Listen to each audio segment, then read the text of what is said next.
Welcome to స్వతంత్ర. నేను విజయ్. ముందుగా హెడ్లైన్స్ చూద్దాం. 2024కు గ్రాండ్ వెల్కమ్. న్యూజిలాండ్ ఆస్ట్రేలియాలో హోరెత్తిన సంబరాలు. నయా సాల్ నయా జోష్ హోరెత్తుతున్న హైదరాబాద్.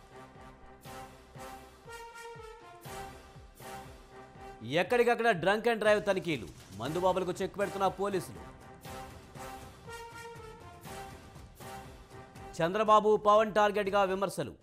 ఏపీలో జరిగిన అభివృద్ధి మరెక్కడా లేదన్న మంత్రి జోగి. జనవరి 3న టీపీసీసీ విస్తృత స్థాయి సమావేశం. పార్లమెంట్ ఎన్నికలే ఎజెండా.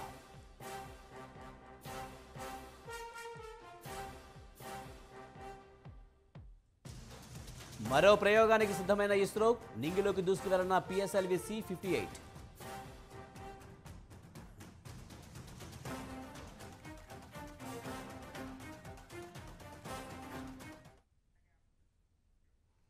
అల్విదా 2023. ఇప్పుడు అందరిది ఇదే మాట. పాత సంవత్సరానికి గుడ్ బై చెబుతూ నూతన సంవత్సరానికి వెల్కమ్ చెప్పేస్తున్నారు అంతా. ఇప్పటికే న్యూజిలాండ్ ఆస్ట్రేలియాలో కొత్త సంవత్సరం సంబరాలు అంబరానంటేలా సాగుతున్నాయి. ప్రపంచవ్యాప్తంగా ఎందరో పర్యాటకులు ఆక్లాండ్తో పాటు సిడ్నీ ఒపెరా హౌస్ దగ్గర చేరి నూతన సంవత్సర సంబరాలను ఆస్వాదిస్తున్నారు.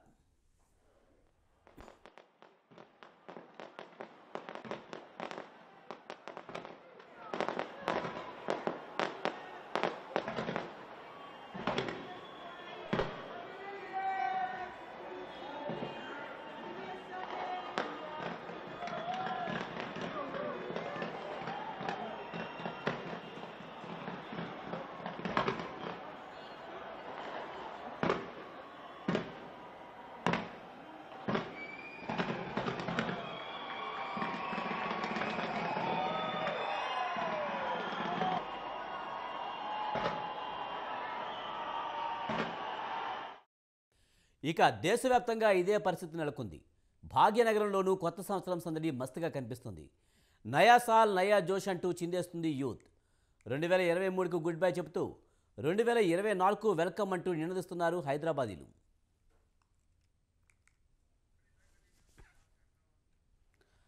అన్ని దేశాల కంటే ముందే న్యూజిలాండ్ ప్రజలు నూతన సంవత్సరంలోకి అడుగుపెట్టారు. న్యూజిలాండ్ నూతన సంవత్సరాన్ని స్వాగతం పలికింది. కివీస్ ప్రజలు కొత్త ఏడాది 2024కు ఘన స్వాగతం పలికారు.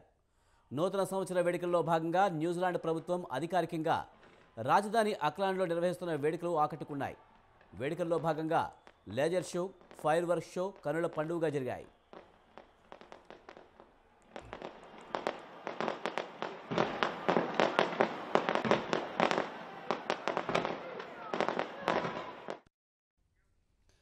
న్యూజిలాండ్ కాలమానం ప్రకారం అర్ధరాత్రి 12 కాగానే బాణసంచా వెలుగు జిలుగులతో ఆకాశం మిరుమిట్లు గొలిపింది. ఆక్లాండ్ సహా న్యూజిలాండ్ ప్రధాన నగరాల్లో ప్రజలు సంబరాలు షురూ చేశారు.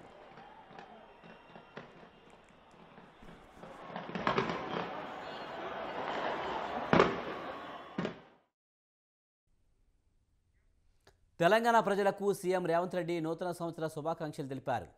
ప్రజల సహకారంతో రాష్ట్రంలో ప్రజాప్రభుత్వాన్ని ఏర్పాటు చేసుకున్నామన్నారు.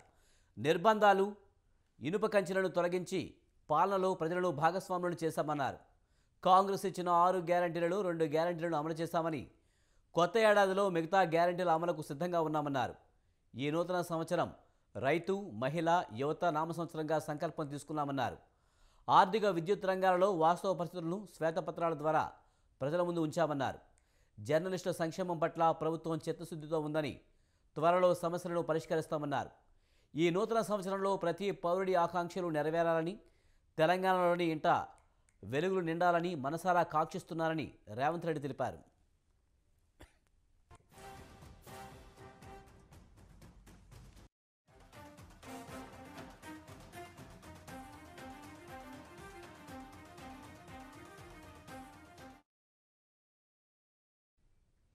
తెలంగాణలోని ప్రతి మహిళ మహాలక్ష్మిగా ఉండాలని, రైతన్నలందరికీ భరోసా ఇవ్వాలని మంత్రి పొంగిలేటి శ్రీనివాసరెడ్డి కాంక్షించారు. గృహాలన్నీ జ్యోతితో వెలగాలని, ప్రతి కుటుంబానికి సొంతింటి కల నెరవేరాలని, అంతర్జాతీయ స్థాయిలో విద్యారంగం వికసించాలని కాంక్షించారు. 6 గ్యారంటీలు నయా జోష్తో అర్హులు దరిచేర్చేందుకు సిద్ధంగా ఉన్నామని పేర్కొన్నారు.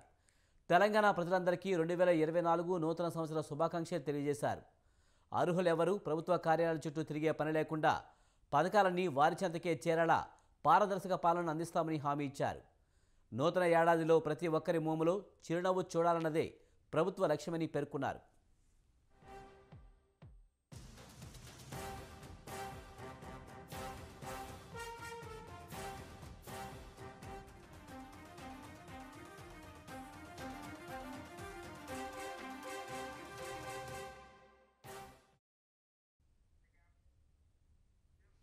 తెలంగాణ ప్రజలకు నూతన సంవత్సర శుభాకాంక్షలు తెలిపారు కేంద్ర మంత్రి కిషన్ రెడ్డి. ప్రధాని మోడీ నిర్వహించిన మన్ కీ బాత్ కార్యక్రమంలో ఆయన పాల్గొన్నారు. త్వరలో పార్లమెంటు ఎన్నికలు జరగనున్నాయని, మరోసారి మోడీ హ్యాట్రిక్ సాధించబోతున్నారని ధీమా వ్యక్తం చేశారు కిషన్ రెడ్డి. ప్రజలకు 2024వ నూతన సంవత్సరం సందర్భంగా హృదయపూర్వకమైనటువంటి శుభాకాంక్షలు తెలియజేస్తా ఉన్నాను. ఈ 2024వ సంవత్సరము మన దేశానికి చాలా ముఖ్యమైనటువంటి కీలకమైనటువంటి సంవత్సరము.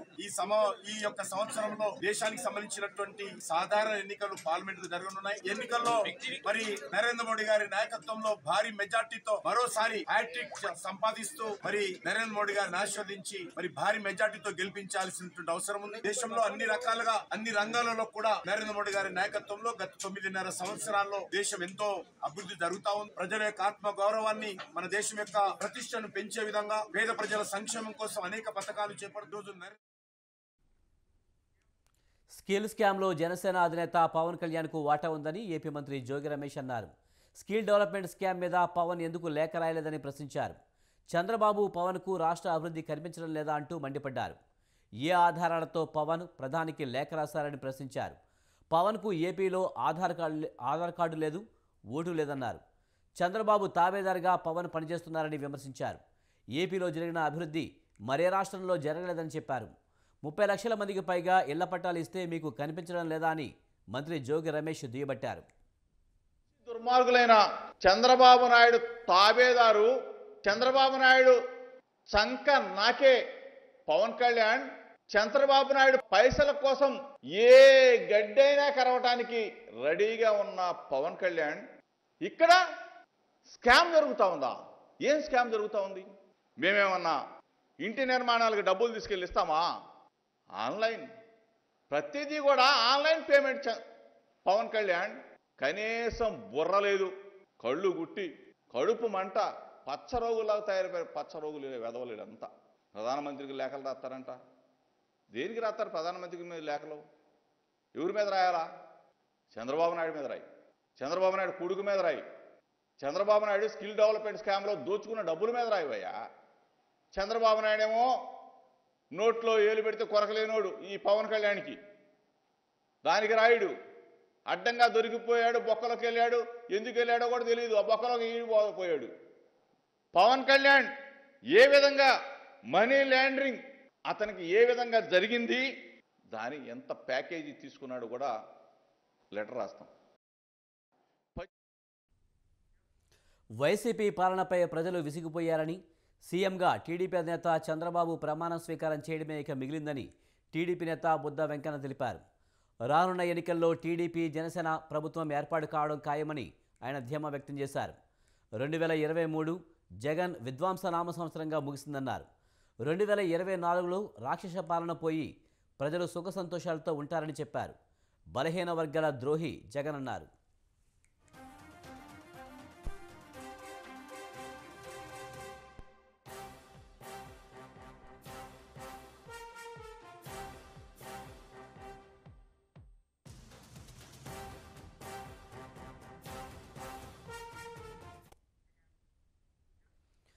ఆంధ్రప్రదేశ్లోని 175 ఎమ్మెల్యే స్థానాల్లోనూ 25 లోక్సభ స్థానాల్లో కూడా జై భారత్ పార్టీ పోటీ చేస్తుందని ఆ పార్టీ అధినేత సిబిఐ మాజీ జేడీ లక్ష్మీనారాయణ తెలిపారు. ఆయా స్థానాల్లో అభ్యర్థుల్ని త్వరలో ప్రకటిస్తామని ఆయన వెల్లడించారు.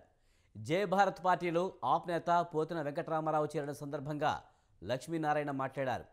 దీంతో లక్ష్మీనారాయణ స్థాపించిన జై భారత్ పార్టీలో తొలి జాయినింగ్ జరిగినట్లయింది. ఎన్టీఆర్ జిల్లా విజయవాడలో జరిగిన కార్యక్రమంలో లక్ష్మీనారాయణ సమక్షంలో పోతిన వెంకటరామారావు జై భారత్ పార్టీలో చేరారు. కార్యకర్తల స్థాయి నుంచి కన్వీనర్ వరకు దశాబ్ద కాలంగా ఆమ్ ఆద్మీ పార్టీలో పోతిన వెంకటరామారావు పనిచేశారు. ఆ పార్టీ తరపున ఆయన ఎన్నో ఉద్యమాల్లో పాల్గొన్నారు. ఈ సందర్భంగా జై భారత్ పార్టీలో భారీ సంఖ్యలో ఆప్ నేతలు కూడా చేరారు. నేషనల్ పార్టీలో మా అత్యంత సన్నిహితులు విశేషమైన రాజకీయ అనుభవం ఉన్న శ్రీ పోతిన వెంకటరామారావు గారు ఈరోజు జై భారత్ నేషనల్ పార్టీలో వారు ప్రవేశిస్తున్నారు. వారికి స్వాగతం. వారితో పాటు వారి మిత్ర బృందం కూడా అనేకులు పార్టీలో సభ్యత్వం తీసుకుంటున్నారు. వాళ్ళందరికీ కూడా నేను జై భారత్ నేషనల్ పార్టీ అధ్యక్షుడిగా వారందరికీ స్వాగతం పలుకుతున్నాను. ఈ జై భారత్ నేషనల్ పార్టీ అన్నది పెట్టిన పార్టీ కాదు, పుట్టిన పార్టీ. ప్రజల ఆకాంక్షలు, ప్రజల కాంక్షలు, వాళ్ళ యొక్క అభిమతాలు ఇవన్నీ తెలుసుకున్న తర్వాత వారి యొక్క సలహాతో, వారి యొక్క ఆంక్షలతో పుట్టిన పార్టీ జై భారత్ నేషనల్. నెల్లూరు వైసీపీలో లుకలుకలు ఒక్కొక్కటిగా బయటపడుతున్నాయి. గూడూరు ఎమ్మెల్యే అభ్యర్థి టికెట్ విషయంలో కుమ్ములాట మొదలైంది. ఆర్డీఓ కిరణ్ కుమార్కు టికెట్ కేటాయించవద్దని మేరుగా మురళీవర్గీయులు సమావేశం నిర్వహించారు. వైసీపీ అధిష్టానం స్థానికులకే టికెట్ కేటాయించాలని నేతలు డిమాండ్ చేస్తున్నారు. ఒకవేళ స్థానికులకు టికెట్ కేటాయించకపోతే తాము పార్టీకి సహకరించమని స్పష్టం చేశారు.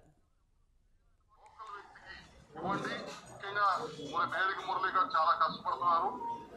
ఆయనకు అన్ని అవగాహన ఉంది. అలాంటి వ్యక్తికి ఇస్తే మాకు గెలుపు ఖాయమని మేము అనుకుంటున్నాం. అలాగే ఆయన కిరణ్ కుమార్కి ఇస్తే ఎవరు కూడా దీనికి సహకరించరు, ఎవరు చేయలేని కూడా మా కార్యకర్తలు చాలా మంది కంప్లైంట్ చేస్తున్నారు. ఈ రోజు నేను న్యూస్ లో ఉంటే కూడా చాలా మంది ఫోన్ చేసి అన్న మేము కష్టపడ్డ వ్యక్తి లోకల్ వ్యక్తి చేస్తే చేస్తాం, లేదంటే చేయమని కూడా. కుప్పంలో వైసీపీ నాయకులపై చంద్రబాబు చేసిన వ్యాఖ్యలు హాస్యాస్పదమని ఎమ్మెల్సీ భరత్ ఖండించారు.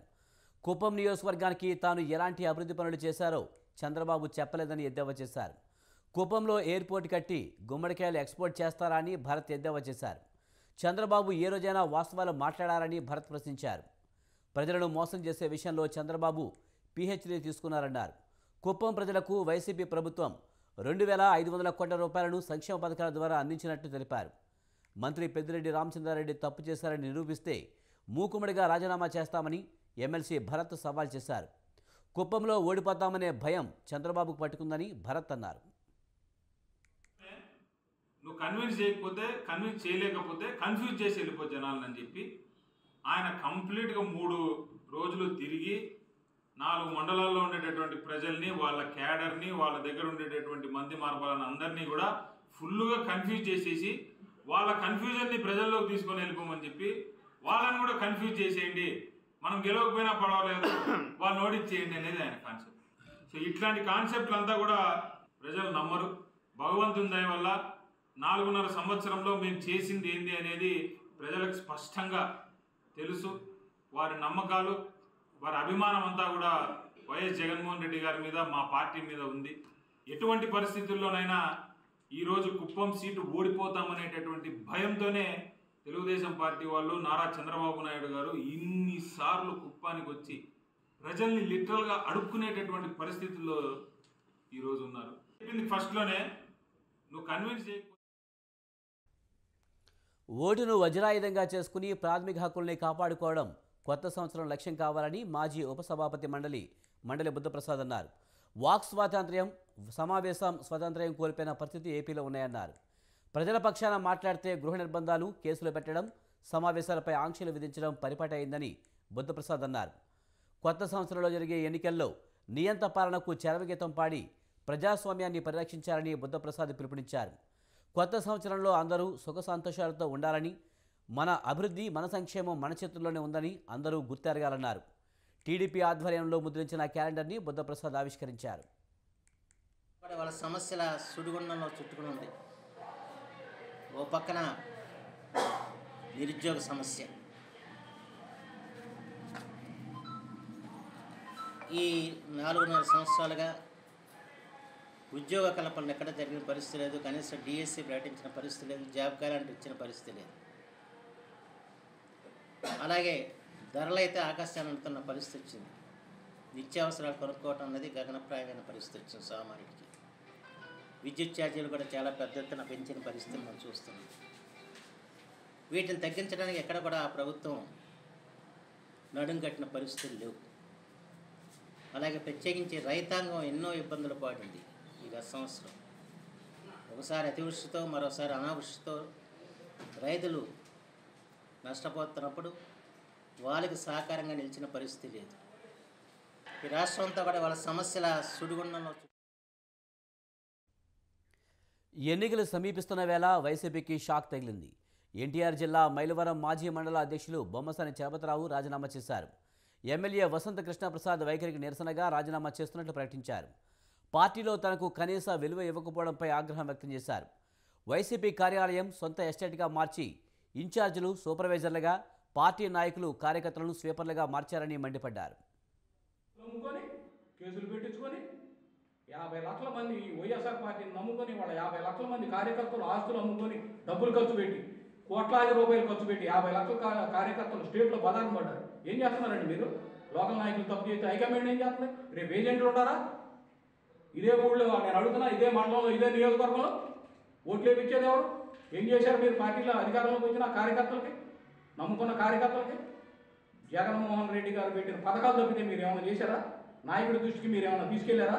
సమస్య నేను మాట్లాడుకుంటా తీసుకెళ్ళారా? దీంట్లో ఏదన్నా ఒక మాట అబద్ధం ఉందా? కార్యకర్తలు, పార్టీకి పనిచేసిన కార్యకర్తలను టార్గెట్ చేస్తారు మీరు. ఏమని పని చేయమండి? ఏమని ఓట్లాడమండి?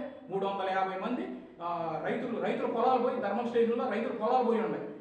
వాళ్ళందరినీ చలపతిరావు. జనవరి 3న గాంధీ భవన్లో తెలంగాణ పీసీసీ విస్తృత స్థాయి సమావేశం జరగనుంది. పార్లమెంట్ ఎన్నికల ఎజెండాగా సమావేశం నిర్వహించనున్నారు. పీసీసీ అధ్యక్షుడు సీఎం రేవంత్ రెడ్డి అధ్యక్షతన జరిగే సమావేశానికి వర్కింగ్ ప్రెసిడెంట్స్, మంత్రులు, ఎమ్మెల్యేలు, సీనియర్ ఉపాధ్యక్షులు, డీసీసీ అధ్యక్షులు, ప్రధాన కార్యదర్శులు హాజరు కానున్నారు. ఏఐసీసీ ఇన్ఛార్జిగా నియామకమైన తర్వాత మొదటిసారి సమావేశంలో పాల్గొంటున్న దీపదాస్ మున్షి పాల్గొంటారు. గత ఆదివారం జరగాల్సిన విస్తృత స్థాయి సమావేశం కలెక్టర్లతో సీఎం సమీక్ష సమావేశం ఉండడంతో జనవరి మొదటి వారానికి వాయిదా వేసింది.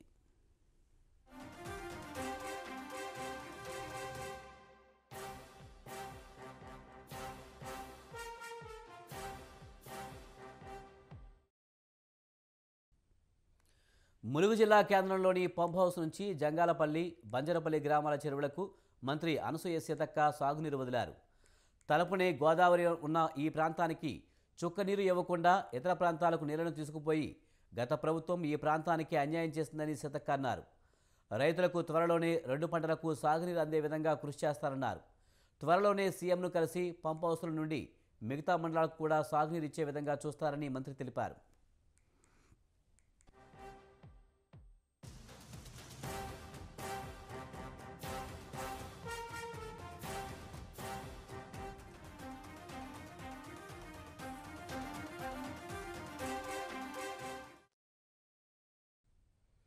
తెలంగాణ ఆర్టీసీ కీలక నిర్ణయం తీసుకుంది. ఫ్యామిలీ 24 T6 టికెట్లను రద్దు చేసింది. జనవరి 1 నుంచి రద్దు చేసినట్లు ఆర్టీసీ ప్రకటించింది. మహాలక్ష్మి పథకం వల్ల ప్రయాణికుల రద్దీ పెరిగిన నేపథ్యంలో గ్రేటర్ హైదరాబాద్లో జారీ చేసే ఫ్యామిలీ 24 T6 టికెట్లను ఉపసంహరించుకోవాలని టీఎస్ఆర్టీసీ యాజమాన్యం నిర్ణయించింది. ఫ్యామిలీ 24 T6 టికెట్లను జనవరి 1 నుంచి పూర్తిగా నిలుపుదల చేస్తున్నట్లు ఆ సంస్థ ఎండీ సజ్జనార్ తెలిపారు.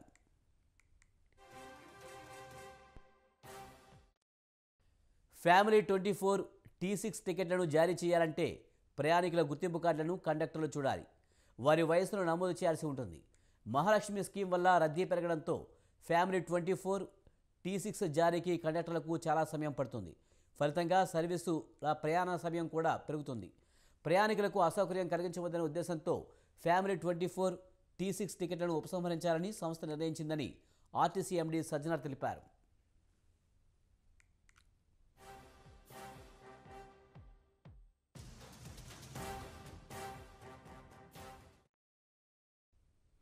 బంజారాహిల్స్లో భారీగా డ్రగ్స్ను పోలీసులు పట్టుకున్నారు.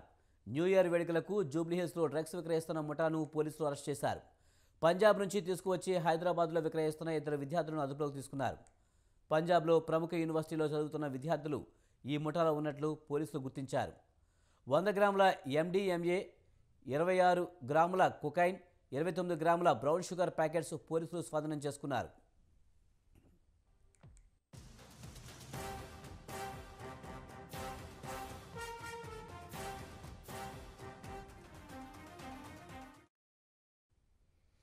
విశాఖలో దారుణం వెలుగు చూసింది. ఓ యువతపై 11 మంది అత్యాచారం జరిపారు. ఆలస్యంగా వెలుగులోనికి వచ్చిన ఈ ఘటన కలకలం రేపుతుంది. విశాఖ 4వ టర్న్ లిమిట్స్లో ఈ ఘటన జరిగింది. రేప్ తర్వాత భయంతో యువతి విశాఖ విడిచి వెళ్ళిపోయింది. దీంతో యువతి తండ్రి మిస్సింగ్ కేసు ఫైల్ చేయడంతో విషయం వెలుగులోనికి వచ్చింది. పోలీసులు రహస్యంగా కేసును విచారిస్తున్నట్టు తెలుస్తోంది. విశాఖలో నివాసం ఉంటున్న ఓ యువతి ఓ యువకుడిని ప్రేమించింది. వారం రోజుల క్రితం మాట్లాడుకుందామని యువతిని ఓ హోటల్ గదికి తీసుకువెళ్లాడు. యువతితో హోటల్లో ఉన్న విషయాన్ని అతని ఫ్రెండ్కి ఫోన్ చేసి చెప్పాడు. దీంతో అక్కడికి చేరుకున్న అతను యువతిని బెదిరించి బలవంతంగా అత్యాచారం చేశాడు. తాను ప్రేమించిన ప్రియుడే అతని స్నేహితులతో అత్యాచారం చేయించడంతో తీవ్ర మనస్తాపానికి గురైన ఆ యువతి ఆర్కే బీచ్కు చేరుకుని విలపించడం ప్రారంభించింది.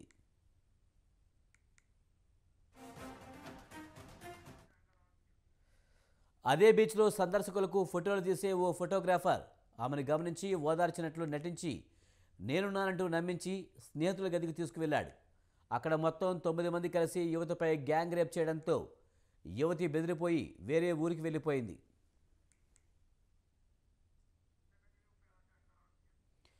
యువతి ఇంటికి రాకపోవడంతో తల్లిదండ్రులు 4 టౌన్ పోలీసులకు మిస్సింగ్ కంప్లైంట్ ఇచ్చారు. దీంతో యువతిని పోలీసులు కేసును ఛేదించి నిందితులను అదుపులోకి తీసుకుని విచారిస్తున్నారు.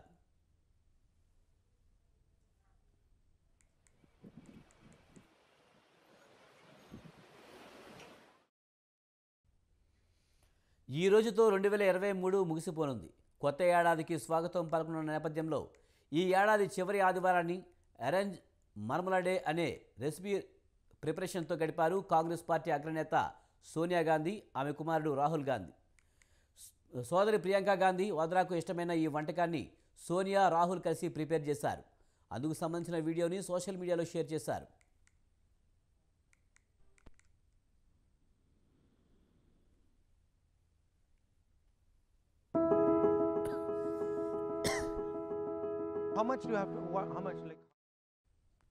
ఆ వీడియోలో సోనియా, రాహుల్ ఇద్దరూ కలిసి కిచెన్ గార్డెన్లోకి వెళ్ళి పండ్లను తెచ్చి ఒక బుట్టలో వేసుకుని వస్తూ కనిపించారు. ఆ తర్వాత ఇద్దరు వంటగదిలోకి వచ్చి వాటిని శుభ్రం చేసి నారింజ జ్యూస్ తీశారు. ఆ జ్యూస్ని చక్కెర వేసిన స్టవ్పై ఉంచి ఉడికించారు.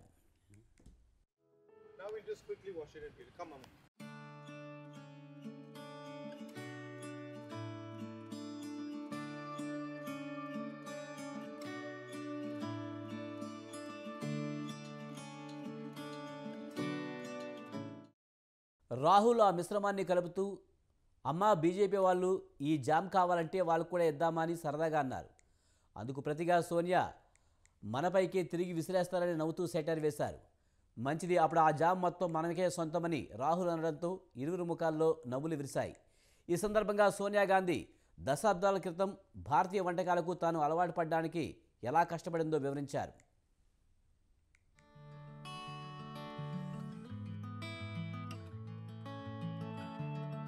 My sister's recipe. So this is not my recipe, this is my sister's recipe. She found the recipe and then she's improved it into it. I'm just implementing. This is my mother's favorite jam, that's a fact. BJP people want to get the jam, they can get it too. What do you say, Mom? That's good, then we can pick it up again. So now what's the plan? This has to boil now. No, 25 minutes at least. ముఖ్యంగా భారతీయ రుచుల్లో మిరపకాయలకు addict అవ్వడానికి చాలా time పట్టిందని Sonia చెప్పుకొచ్చారు. ఇక ఈలోగా మర్మలాడే recipe తయారవడంతో ఆ మిశ్రమాన్ని గాజు సీసాల్లో తల్లి కొడుకులు ఇరువురు సర్ది వాటిని మూతలతో క్లోజ్ చేసి పైన ఒక లవ్ సింబల్ ఆకారంలో కార్డుని ఉంచారు. ఆ కార్డుపై ప్రేమతో మీ సోనియా, రాహుల్ అని రాశారు. అందుకు సంబంధించిన వీడియో నెట్టింట తెగ హల్చల్ చేస్తుంది.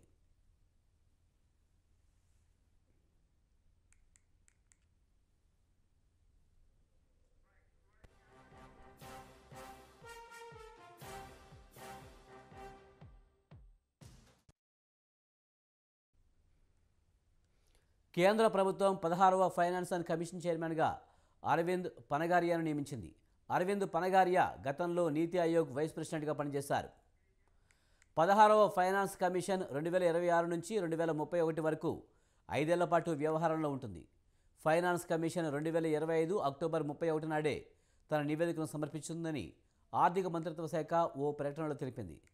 అరవింద్ పనగారియా 2015 జనవరి నుంచి 2017 ఆగస్టు వరకు నీతి ఆయోగ్ వైస్ ప్రెసిడెంట్గా పనిచేశారు. ఆయన కొలంబియా యూనివర్సిటీలో ఆర్థిక శాస్త్రం ప్రొఫెసర్ కూడా. ఫైనాన్స్ కమిషన్ సెక్రటరీగా రిత్విక్ రంజన్ పాండేను నియమించారు. ఫైనాన్స్ కమిషన్ మిగతా సభ్యుల నియామకానికి సంబంధించి వేరేగా నోటిఫికేషన్ వస్తుందని అధికారిక వర్గాలు తెలిపాయి.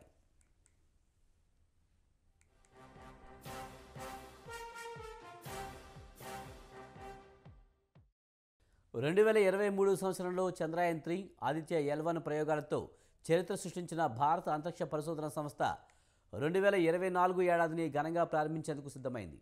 2024 కొత్త సంవత్సరానికి మొదటి రోజే PSLV C-58 ప్రయోగం చేపట్టేందుకు ఇస్రో రెడీ అవుతోంది. ఎక్స్రే పొలారిమీటర్ ఉపగ్రహం ఎక్స్పోసాట్ను PSLV వాహక నౌక అంతరిక్షంలోనికి మోసుకువెళ్లనుంది. దీంతోపాటు మరో 10 పేలోడ్లను నింగిలోకి తీసుకువెళ్లనుంది. ఏపీలోని శ్రీహరికోటలో ఉన్న సతీష్ ధావన్ స్పేస్ సెంటర్ నుంచి ఈ ప్రయోగాన్ని చేపట్టనుంది ఇస్రో.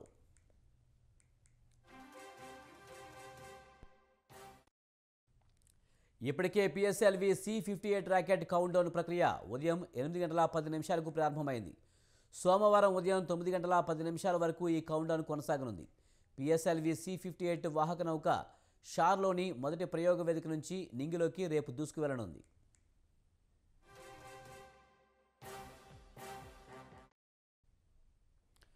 ఎక్స్పోసాట్ ఉపగ్రహ జీవితకాలం 5 ఏళ్లని శాస్త్రవేత్తలు చెప్పారు. PSLV చివరి దశలో మరో 10 పరికరాలను అంతరిక్షానికి మోసుకువెళ్లనుందని తెలిపారు. దీనికి PSLV ఆర్బిటర్ ఎక్స్పెరిమెంటల్ మాడ్యూల్ అని పేరు పెట్టారు.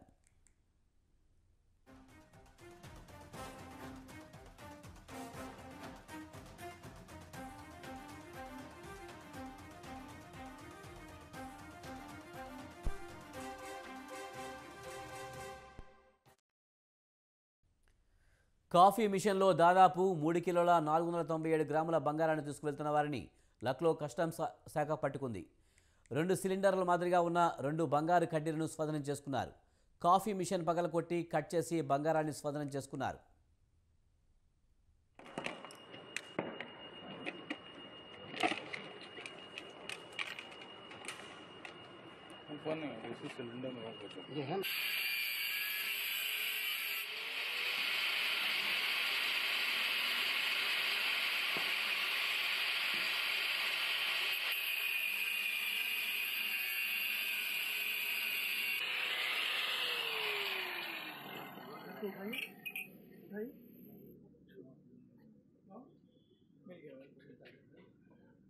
और उसको पलटिए, जूम कर लो ना, ठीक है, उसको पलटिए, पलट के देखिए निकल जा रहा है तो फिर लंबाई से काटना पड़ेगा, निकल गया बीच सिलेंडर जो है वो देखो. ఉత్తర కొరియా 2024లో 3 సైనిక గూఢచారి ఉపగ్రహాలను అంతరిక్షంలోకి ప్రయోగిస్తుంది. నార్త్ కొరియా అధినేత కిమ్ జోంగ్ ఉన్ ఆధ్వర్యంలో ప్లానింగ్ జరుగుతుందని కొరియా సెంట్రల్ న్యూస్ వార్తా సంస్థ ప్రకటించింది. గత నెల తొలి సైనిక నిఘా ఉపగ్రహాన్ని విజయవంతంగా ప్రయోగించిన తర్వాత ఈ ప్రకటన వెలువడింది. Workers party of Korea central committee plenary సమావేశం ముగింపు సభలో ఉత్తర కొరియా అధ్యక్షుడు కిమ్ జోంగ్ ఈ లక్ష్యాన్ని నిర్దేశించారు. మే, ఆగస్టు నెలల్లో జరిగిన 2 ప్రయోగాలు విఫలమైన తర్వాత ఉత్తర కొరియా నవంబర్ 21న సైనిక గూఢచారి ఉపగ్రహం మల్లిగ్యోంగ్-1ను విజయవంతంగా అంతరిక్ష కక్షలోకి ప్రవేశపెట్టింది.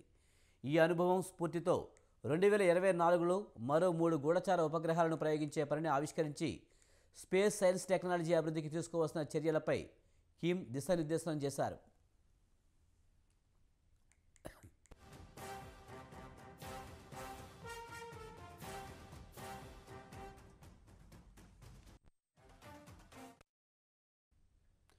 ఇవి ఈ బులెటిన్ విశేషాలు. చూస్తూనే ఉండండి స్వతంత్ర.